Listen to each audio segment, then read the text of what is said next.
Hi, this is David Gawley from Pentagon Solutions, and I want to take a quick look at mapping materials in AutoCAD 2012. I'm going to quickly draw a box, give it a height, and I'm going to copy that out. So just use my snap here and copy this out. You'll see a new feature in 2012 is that you have navigational controls on the top left hand side of the screen, plus what visual style you actually want to use. So I'm going to click, change that to Southwest Isometric, and I'm going to put it on Realistic. I'm going to draw a polyline just along here and put my ortho on. Just going to isolate that object out, hide it out temporarily because I want to create a quick extrusion on the polyline. Let's end the object isolation. So I've got my two boxes and I've got my extruded polyline face. Well, I'm going to have a look at my materials browser and I'm going to do a search on my material. First of all, I'm going to grab that face and I'm going to look for a chain link fence. So there's the chain link fencing that I want, and I can simply drag and drop it.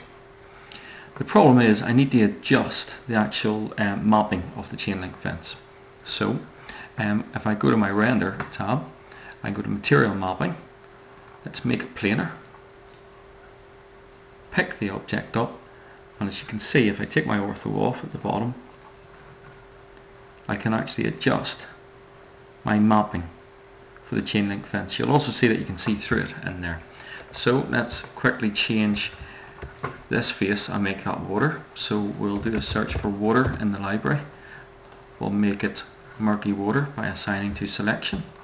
Again, we'll select this face. You can select an individual face by holding down the control key and left clicking.